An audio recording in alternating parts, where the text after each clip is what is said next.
কৌশলের নামে গুপ্ত রাজনীতি চর্চা করেন বিএনপি, বললেন তারেক রহমান। ষড়যন্ত্র করে জাতীয়তাবাদী শক্তিকে দমানো যাবে না। ইসিতে অষ্টম দিনের শুনানি। কুমিল্লার 4-এ হাসনাতের মনোনয়ন বৈধ, বাতিল বিএনপির মঞ্জুর প্রার্থিতা। আচরণবিধি নিয়ে শোকজের জবাব দিলেন মামুনুল। গণভোটে পক্ষ নিতে সরকারের আইনি বাধা নেই, জানালেন আলী রিয়াজ। ইনসাফ ও সমতার রাষ্ট্র গড়তে হ্যাঁ জয়ী করার তাগিদ। এবং বাংলাদেশ মিয়ানমার সীমান্তে স্থলমাইন আতঙ্ক। বিস্ফোরণে 3 বছরে অন্তত 27 জনের অঙ্গহানি।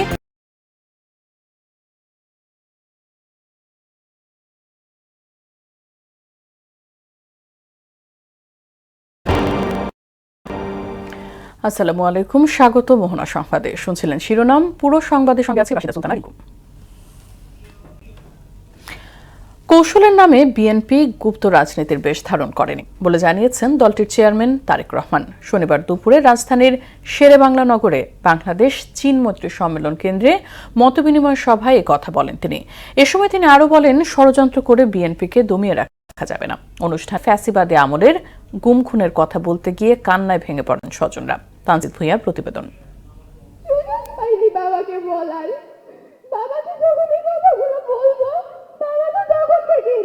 পতিত স্বৈরাচারের শাসনামলে গুম খুনের শিকার ব্যক্তি ও পরিবারের সদস্যদের কান্না আর আর্তনাদে ভারী হয়ে উঠে চীনমৈত্রী সম্মেলন কেন্দ্র। মায়ের ডাক ও আমরা বিএনপি পরিবার আয়োজিত মতবিনিময় সভায় অংশ নেয়া ভুক্তভোগী পরিবারের সদস্যদের আহাজারিতে আপ্লুত হয়ে পড়েন বিএনপি চেয়ারম্যান তারেক রহমানও।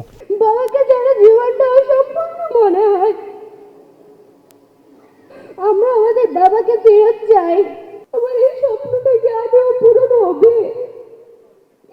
আমার ভাইকে বাবার মুখটা দেখতে পারবে। 17 বছর নানা কৌশলে নিরীহ অসহায় মানুষ কিভাবে গুম খুনের শিকার হয়েছেন সে চিত্র তুলে ধরেন সংগঠন দুটির প্রতিনিধিরা। গুম হয়ে যাওয়া, নিহত, আহত, মৃত্যুর অপেক্ষায় থাকা মানুষদের মনে রাখা মানেই মুছে ফেলার বিরুদ্ধে দাঁড়ানো।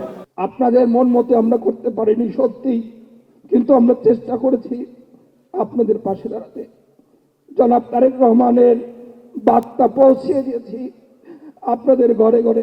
বিএনপি দেশ পরিচালনার দায়িত্ব পেলে ফ্যাসিস্ট সরকারের গুম খুনের বিচার করা হবে বলে জানান দলটির কেন্দ্রীয় নেতৃবৃন্দ।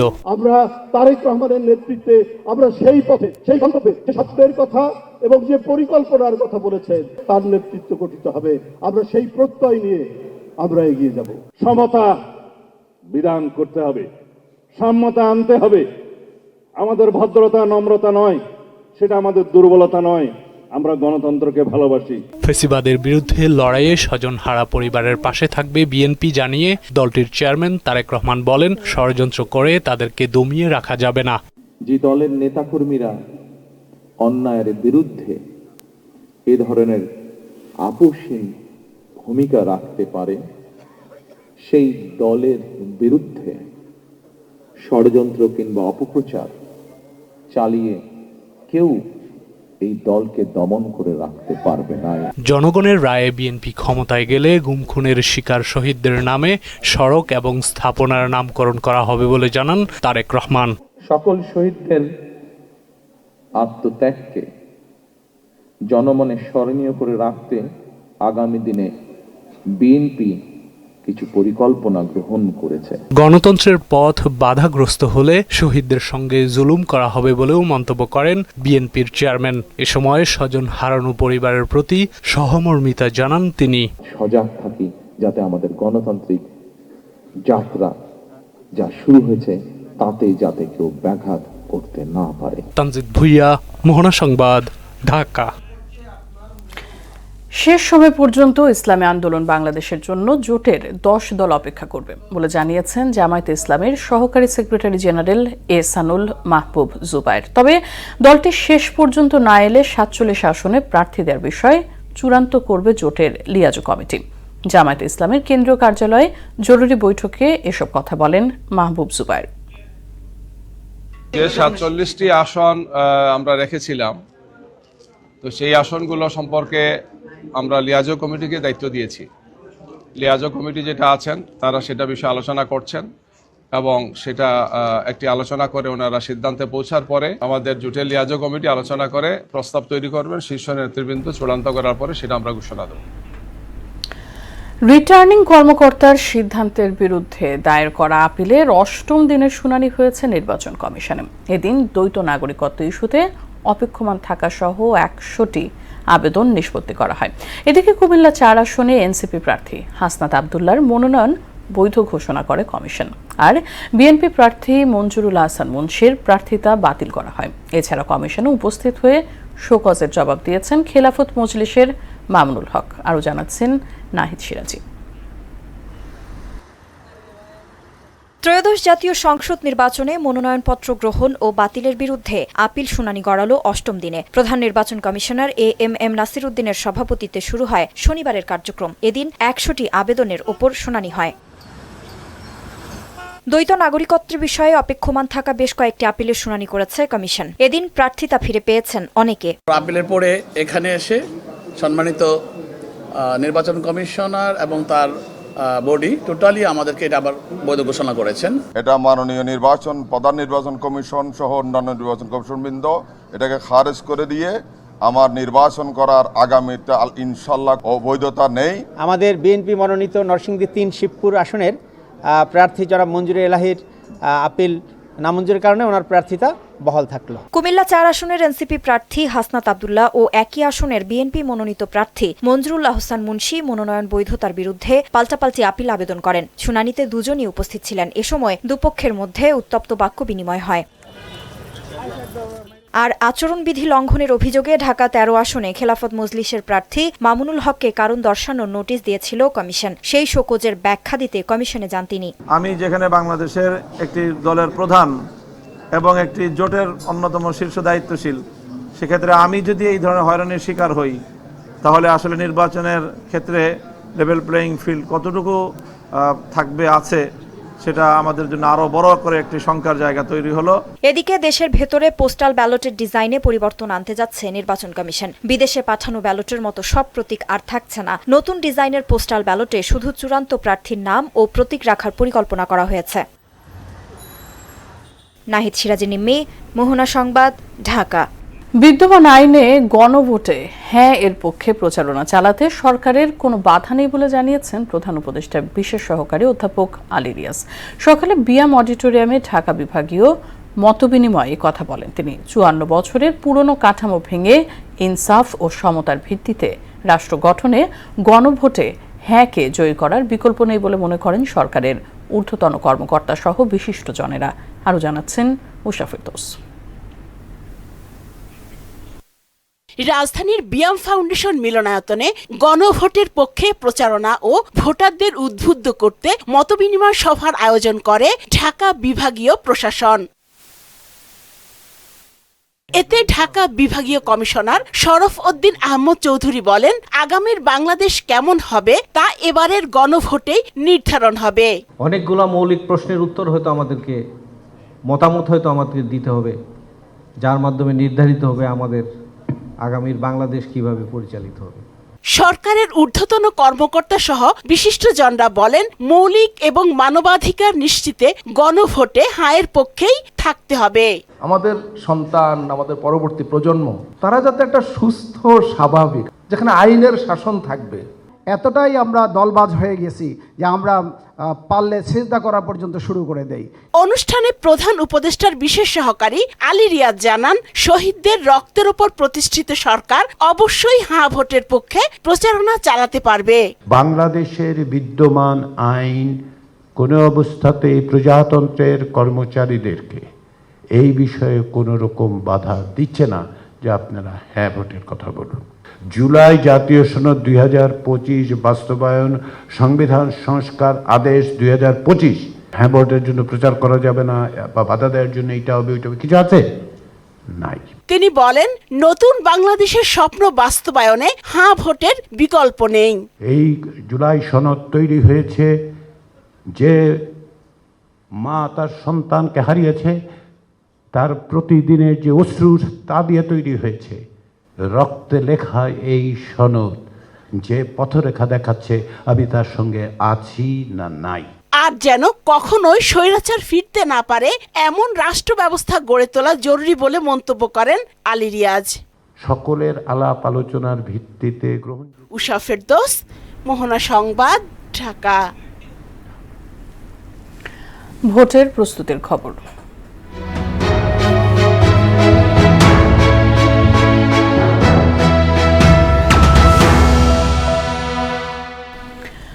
সাতান্ন বছর ভোট দেন না চাঁদপুরের ৯ গ্রামের নারী ভোটাররা। আধুনিকতার ছোঁয়ায় সব সুযোগ সুবিধা নিলেও নির্বাচন থেকে দূরে তারা। জনশ্রুতি আছে এক পীরের নিষেধাজ্ঞায় ভোট কেন্দ্রে যান না সেখানকার নারীরা, যদিও প্রতি নির্বাচনেই তাদের ভোট দিতে উদ্বুদ্ধ করেন স্থানীয় জনপ্রতিনিধিরা।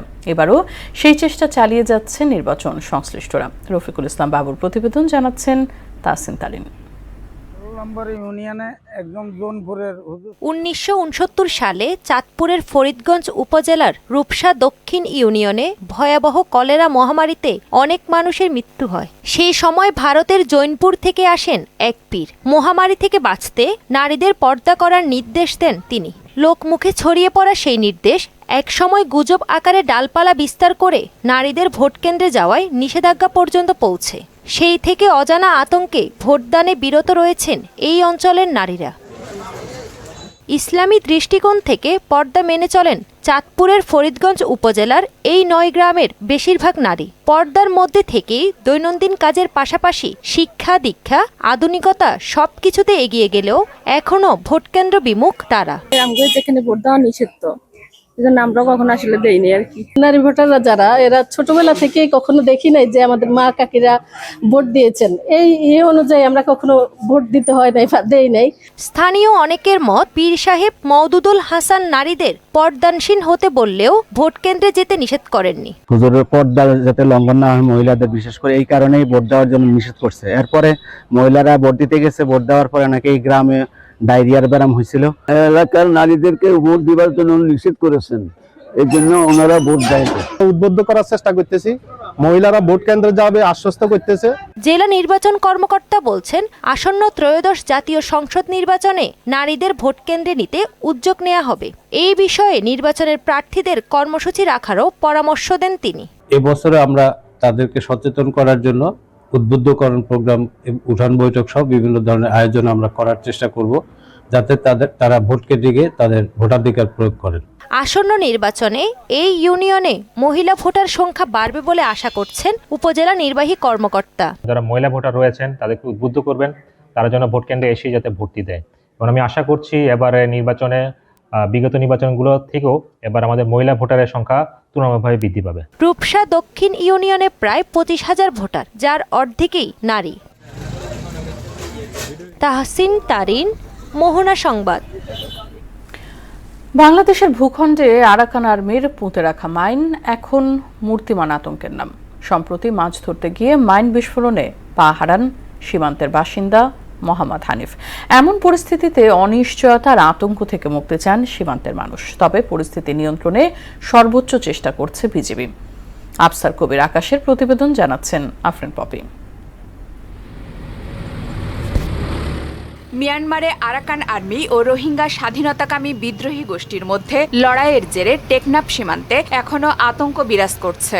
গত কয়েকদিনের মর্টার শেল বিস্ফোরণ ও গোলাগুলিতে আহত হয় এক শিশু ও জেলে। এছাড়া মাছ ধরতে গিয়ে মাইন বিস্ফোরণে পা হারান মোহাম্মদ হানিফ। এরপর থেকেই ভয় আর ক্ষোভ বিরাজ করছে সীমান্তের মানুষের মাঝে। সীমান্তে এসে তারা মাইন পুঁতে রাখে, যার কারণে আমাদের জেলে এবং যে ব্যবসায়ী সমাজ দিন দিন এবং আতঙ্ক এবং ক্ষতিগ্রস্ত এবং ব্যবসা বিমুখ হয়ে যাচ্ছে। সারা দেশে তাই গোলাবারুদ ভরের, বুম ভরের, মাইন ভরের, তাহলে আর মা বোন হতিয়র, উজ্জিয়ান হতিয়র, আর চলাফেরা করতে অসুবিধা, আর গ্যারেজ যাইতে অসুবিধা। মাইন বুম দিয়া চলে গেছে, কোথায় কোথায় দিচ্ছে এটা আমরা যাই না। তখন মাইনের ডর, আমরা কি যাইতে পারি না ওইখানে, এখন মাছ ধরতে পারি না। আমরা সামনে থেকে চলবো, কিভাবে চলবো? আমি অনুরোধ করতেছি সাধারণ জনগণ হিসাবে মাইনগুলো কিভাবে তোলান যায়। আমাদের একটা দাবি, মাইনগুলো তুলে উদ্ধার করে আমাদের সরকারের আমাদেরকে নিরাপত্তা দিবার জন্য। ল্যান্ডমাইন আতঙ্কে বাংলাদেশিরা কর্মহীন হয়ে পড়ছে। তাই বাংলাদেশের সীমানায় আরও ল্যান্ডমাইন আছে কিনা তা তদারকি করার অনুরোধ এই জনপ্রতিনিধির। আমরা প্রশাসনের প্রতি দত্ত আহ্বান জানাবো যে অনতিবিলম্বে তাদের এই ওই যে ল্যান্ডমাইনগুলো আছে কিনা সেগুলো একটা দেখার জন্য, নাইলে আবারও এই ধরনের ঘটনা ঘটার সম্ভাবনা খুব বেশি রয়েছে।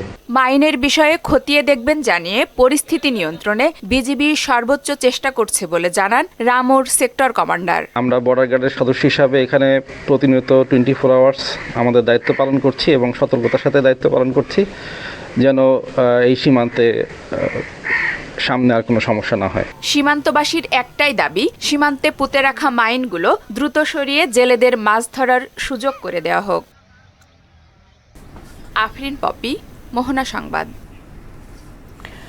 সাপ্তাহিক ছুটির দিনে ক্রেতা ও দর্শনার্থীদের ভিড়ে জমে উঠেছে ঢাকা আন্তর্জাতিক বাণিজ্য মেলা। শনিবার নারায়ণগঞ্জের রূপগঞ্জের পূর্বাচলে বাংলাদেশ চায়না ফ্রেন্ডশিপ এক্সিবিশন সেন্টারে দুপুরের পর থেকে ভিড় বাড়তে থাকে এবং বিকেলে মেলা প্রাঙ্গণ পুরোপুরি ভরে ওঠে। বেচাকেনা বাড়ায় সন্তোষ প্রকাশ করছেন বিক্রেতারাও।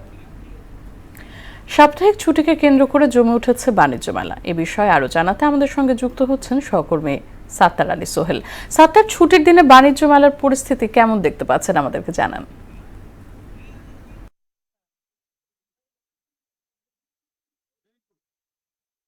সাপ্তাহিক ছুটির দিন শুক্রবার, শনিবার গতকাল ছিল বাণিজ্য মেলা, রেকর্ড পরিমাণ দর্শক। আজকেও কিন্তু সকাল থেকেই দর্শনার্থী ছিল, তবে সন্ধ্যা বাড়ার সাথে সাথে দর্শনার্থীর সংখ্যা বেড়ে গেছে অনেক। গতকাল বেচা কিনা ছিল রেকর্ড পরিমাণ, আজকেও বেচা কিনি একেবারে সকাল থেকে শুরু হয়েছে, এখনো চলছে। প্রতিটা স্টল দর্শনার্থীর পাশাপাশি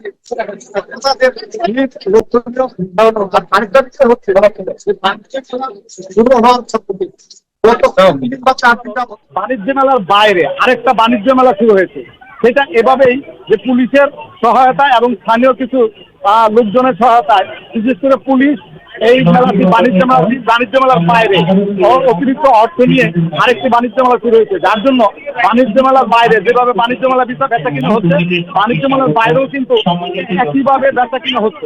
তো বাণিজ্য মেলা আজকের যে অবস্থা, গতকাল কিন্তু লক্ষাধিকের উপরে দর্শক প্রবেশ করেছিল। আর যে বিষয়গুলো দর্শকরা যে কারণে আকর্ষিত হয়ে বাণিজ্য মেলায় ঢুকছে, সেটা হলো যে পণ্যের মান গত কয়েকদিনের থেকে আজকে কিন্তু সময় যত করাচ্ছে পণ্যের মান আস্তে আস্তে একটু ভালো হচ্ছে। এটা ক্রেতারা যারা ক্রয় করতে আসছেন বিভিন্ন পণ্য, তারা আমাদেরকে জানিয়েছেন। আর একটা বিষয় হলো শুক্রবার এবং শনিবার বাণিজ্য মেলার থাকে লাইভ প্রোগ্রাম, লাইভ কনসার্ট থাকে, যার জন্য দর্শক এবং অন্যান্য যারা বাণিজ্য মেলায় আসেন তারা এই প্রোগ্রামটাকে সামনে রেখে চলে আসেন। বাণিজ্য মেলার যে বিষয়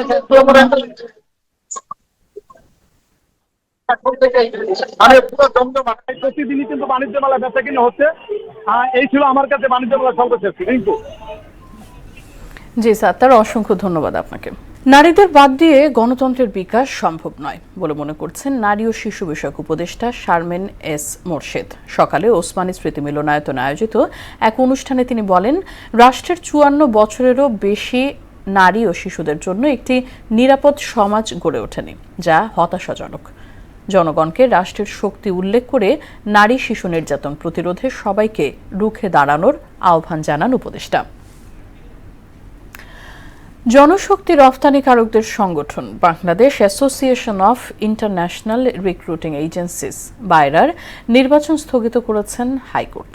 বায়রার সম্মিলিত সমন্বয় ফ্রন্টের সমন্বয়ক মুস্তফা মাহমুদের করা রিট আবেদনের শুনানি শেষে এই আদেশ দেন আদালত। ভোটার তালিকায় অসঙ্গতি সহ বিভিন্ন অনিয়মের অভিযোগে আদালতের নজরে এনে রিট আবেদন করা হয়। শুনানি শেষে হাইকোর্টের বিচারপতি ফাহমিদা কাদের ও বিচারপতি আসিফ হাসানের সমন্বয়ে গঠিত দ্বৈত বেঞ্চ বায়রার নির্বাচনী তফসিলের ওপর স্থগিতাদেশ দেন। আজ চীন মৈত্রী সম্মেলন কেন্দ্রে বায়রার নির্বাচন অনুষ্ঠিত হওয়ার কথা ছিল। আন্তর্জাতিক প্রসঙ্গ। ইরানে হামলার সিদ্ধান্ত থেকে সরে এসে বিক্ষোভকারীদের ফাঁসি বাতিল করার জন্য ইরানকে ধন্যবাদ জানিয়েছেন মার্কিন প্রেসিডেন্ট ডোনাল্ড ট্রাম্প। এদিকে কৌশলগত বিভিন্ন খাতে ইরান ও রাশিয়ার মধ্যে যে পারস্পরিক প্রতিশ্রুতিমূলক সম্পর্ক তা আরও এগিয়ে নিতে একমত হয়েছেন উভয় দেশের প্রেসিডেন্ট। ঐশী আলমের ডেস্ক রিপোর্ট। তেহরানের পদক্ষেপই ইরানে হামলার সিদ্ধান্ত বদলাতে প্রভাবিত করেছে বলে নিজের সামাজিক যোগাযোগ মাধ্যম ট্রুথ সোশ্যালে পোস্ট করেছেন মার্কিন প্রেসিডেন্ট ডোনাল্ড ট্রাম্প। তিনি বলেন, উপসাগরীয় কোনো দেশ বা ইসরায়েল তাকে হামলা থেকে বিরত রেখেছে এমন মন্তব্য সঠিক নয়। বিক্ষোভকারীদের ফাঁসি বাতিল করার জন্য ইরানের নেতৃত্বকেও ধন্যবাদ জানিয়েছেন তিনি। এর আগে সৌদি আরবের এক কর্মকর্তা জানান, মধ্যপ্রাচ্যে ভয়াবহ নেতিবাচক প্রভাব পড়ার আশঙ্কায় উপসাগরীয় 3 দেশ আরব, কাতার ও ওমান হামলা ঠেকাতে প্রেসিডেন্ট ট্রাম্পকে রাজি করিয়েছে। ইরানে চলমান সরকার বিরোধী বিক্ষোভ নিয়ে দেশটির প্রেসিডেন্ট মাসুদ পেজেশকিয়ানের সঙ্গে টেলিফোনে কথা বলেছেন রাশিয়ার president Vladimir Putin. President Pezeshkian ইরানের বর্তমান পরিস্থিতি এবং উত্তেজনা প্রশমনের মাধ্যমে দেশকে স্বাভাবিক রাখতে সরকারের প্রচেষ্টা সম্পর্কে পুতিনকে অবহিত করেছেন। কৌশলগত বিভিন্ন খাতে ইরান এবং রাশিয়ার মধ্যে যে পারস্পরিক প্রতিশ্রুতিমূলক সম্পর্ক তা আরও এগিয়ে নিতে একমত হয়েছেন তারা। এর আগে যুক্তরাষ্ট্রের প্রেসিডেন্ট ডোনাল্ড ট্রাম্পের বিরুদ্ধে হুমকি দিয়েছিলেন ইরানের বিপ্লবী গার্ডের জেনারেল মোহসেন রেজা। তিনি বলেন, যুদ্ধ শুরু হলে যুদ্ধবিরতি নিয়ে কোনো আলোচনা হবে না। তিনি আরও বলেন, তাদের সংযম ও কৌশলগত ধৈর্য বিবেচনায় না নিলে মধ্যপ্রাচ্যে তাদের কোনো ঘাঁটি সুরক্ষিত থাকবে না। ঐশী আলম, মোহনা সংবাদ। শেষ করব সংবাদ, তবে যাবার আগে শিরোনামগুলো আরও একবার।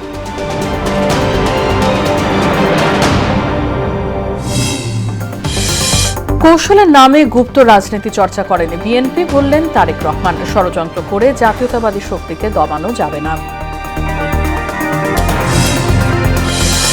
ইসিতে 8ম দিনের শুনানি। কুমিল্লা 4-এ হাসনাতের মনোনয়ন বৈধ, বাতিল বিএনপির মঞ্জুর প্রার্থিতা। আচরণবিধি নিয়ে শোকজের জবাব দিলেন মামুনুল। গণভোটে পক্ষ নিতে সরকারের আইনি বাধা নেই, জানালেন আলী রিয়াজ। ইনসাফ ও সমতার রাষ্ট্র গড়তে হ্যাঁ জয় করার তাগিদ। এবং বাংলাদেশ মিয়ানমার সীমান্তে স্থলমাইন আতঙ্ক, বিস্ফোরণে 3 বছরে অন্তত 27 জনের অঙ্গহানি। নিয়ন্ত্রণে সতর্ক অবস্থানে বিজেপি।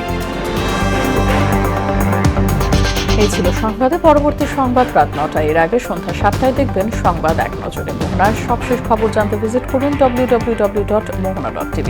সংবাদ দেখতে পারেন ফেসবুক ও ইউটিউবেও। সঙ্গে থাকার জন্য ধন্যবাদ সবাইকে।